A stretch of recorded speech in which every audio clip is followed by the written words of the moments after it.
naubos ko na yung food nila and definitely it tastes like Mac. It's so delightful here. So guys, ito na ang infinity pool nila. So guys, as you can see at my back, may team building. At my back, you can see Camaya Coast. And pupunta tayo sa Camaya Coast 2. Hey guys, so mahangin. Nilis ko yung cup ko. Wave pools, fishing, kasi magkakaroon ng fishing port dito, floating restaurants.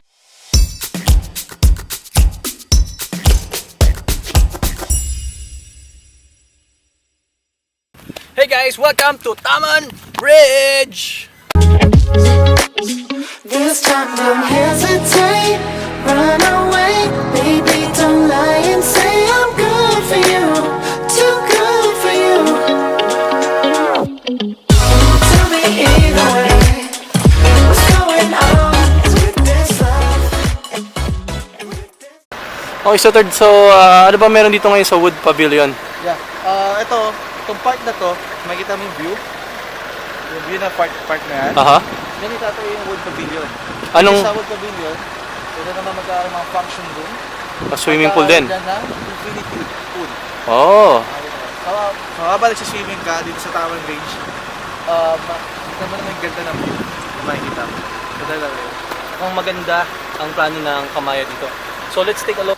So right now wala kayong nakikitang lupa dito. Pero looking at the view, pag naayos lahat yan, I believe it's really gonna be beautiful, guys. I mean, right now in development pa yung Camaya, and they still have a lot of projects, but it looks promising. So if you're looking to invest your money here, I don't see any reason why not.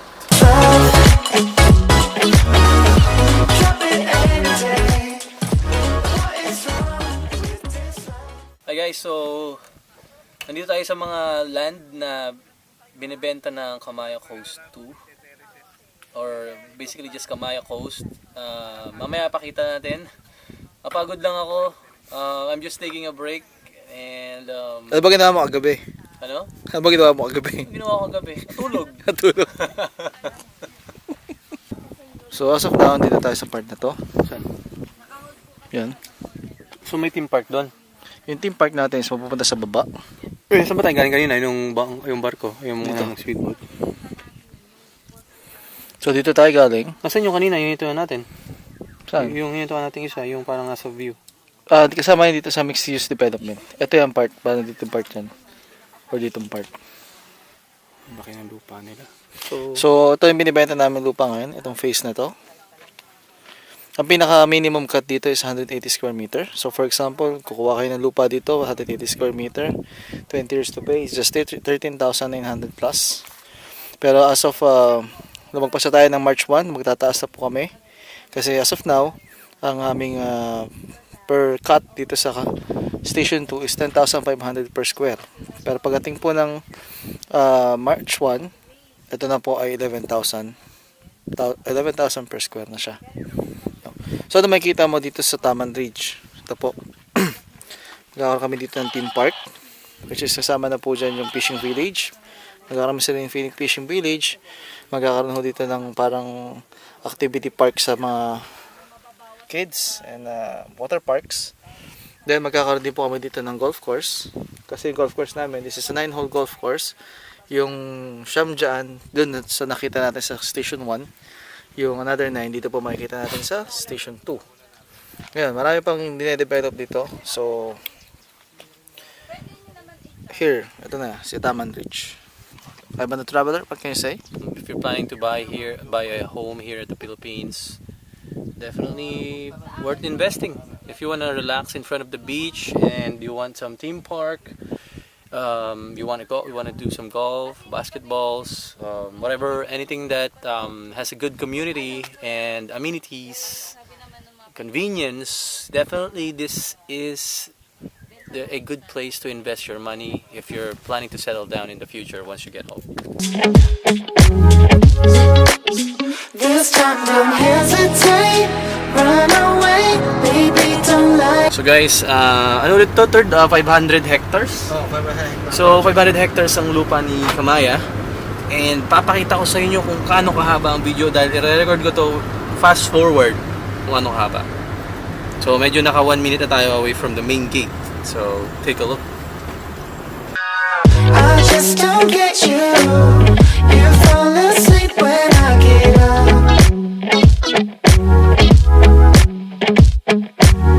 Those friends you run to. So guys, pinakita ko sa inyo kung kano kahaba yung video habang nasa kotse ako. And that's like a 5-minute video at 20 kilometers per hour. Ganun, hindi pa rin natin nauubos yung buong lugar papunta sa beach, pabalik from the main gate.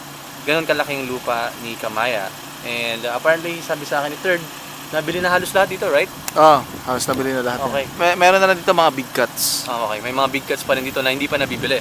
So sa Camaya 2 na pinuntahan natin earlier, may mga ang dami pa doon, mas mura ang lupa doon. You still have chances on buying land for Camaya Coast. Ngayon, ang next na pupuntahan natin is pupunta tayo sa mga isang bahay na bagong gawa dito, and we're gonna take a look on how beautiful it is to have a house at Camaya. Ngayon, dito sa Camaya, ito ang tinatawag namin model house.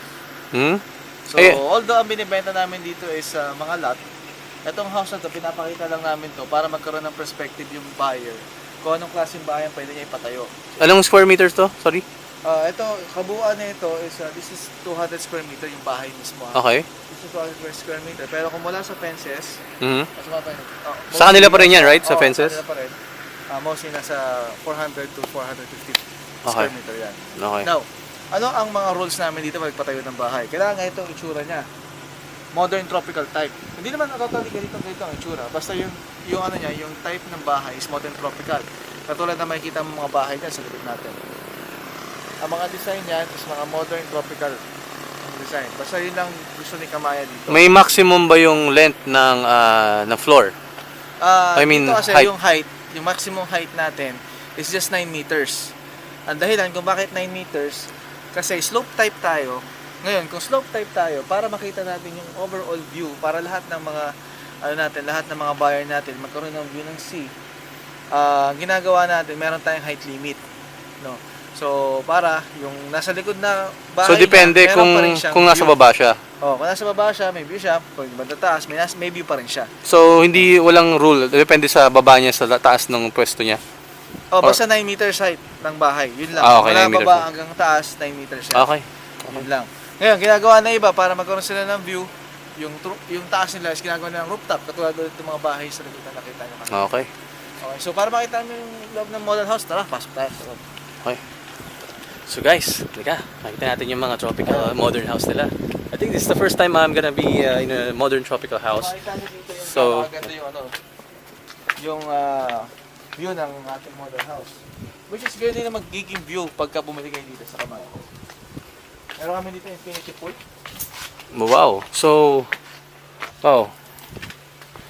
look at this. I didn't expect them to have an infinity pool here. Although maliit siya, pero kung gusto mo mag-relax and you wanna see the whole view. Habang nag-aano ka ng sunset.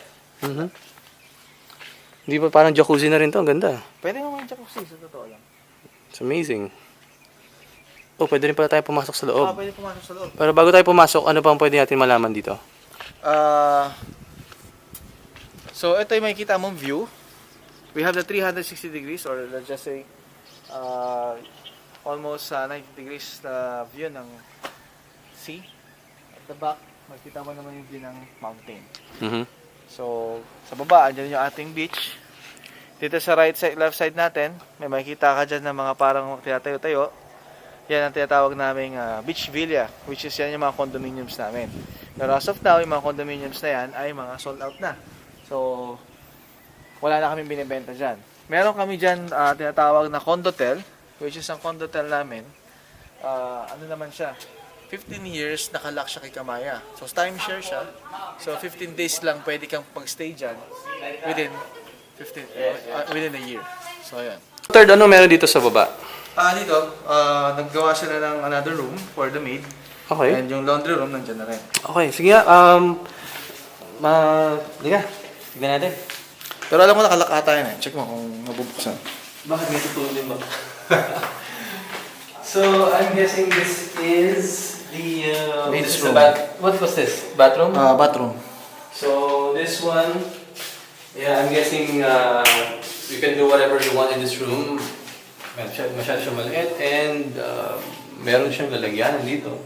So, what's this room? Malaking room, di ba? I think this is the bathroom pala. This is the laundry room. Okay, laundry room. So guys, kung tayo sa taas ngayon,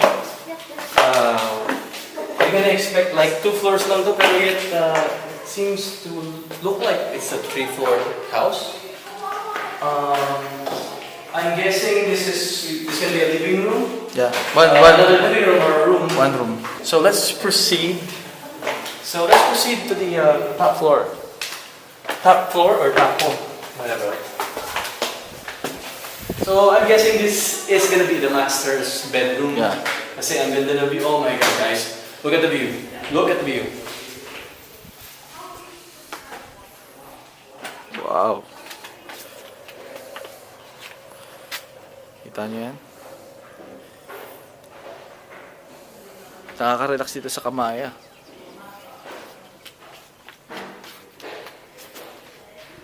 So again, guys, an hour and a half away from Manila, and you can all enjoy this view, this amazing view.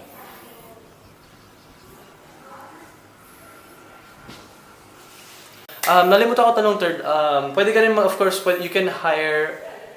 Do Camaya Coast hire their own designers for the house, or you can hire someone? Pwede tayong kumuha ng ibang magdi-design ng bahay mo. Basta modern tropical lang ang kalalabasan. Oh, okay. Walang problema kayo. So, pero kung gusto nila, meron design na yun, of course, dun sa mga admins. Oo, totoo. Meron din kami dito nagdi-design sa sarili natin dito. Okay. Kung ayaw nila na sa iba pa kumuha, meron tayo dito sa Camaya. Okay. You heard it, guys. So, if you're planning to hire a house designer na malapit sa'yo, or that you idolize, that you admire, you want to design your house, you can definitely have them design your modern tropical house here at Camaya. They look at me like they're above. This time I'm So, nandito tayo ngayon sa tinatawag naming Tandatang Golf Residences. Ito ang isa sa pinakamagandang project ni Camaya Coast sa Station 1. Ito rin ang pinakasikat. Bakit siya pinakasikat? Tinawag siyang Tandatangang Golf Residences kasi dito sa loob ng subdivision na to, nandito yung 9-hole golf course. Isipin nyo yan 9-hole golf course sa loob ng iyong subdivision. Nandito yan sa Tandatangang Golf Residences. Ngayon, tinawag siyang Tandatangang Golf Residences kasi from the word Malay word Tandatangan, it means signature. Ano ibig sabihin ng signature? Yung golf course namin na 9 holes, lahat yun ay signature hole. Hindi yan, sa isang golf course kasi meron lang tinatawag na one signature hole. Dito, lahat yan, these are all signature holes. Now, ano pa mapapansin nyo dito sa Tandatangang Golf Residences? Ang per square namin dito is 12,500 per square as of now.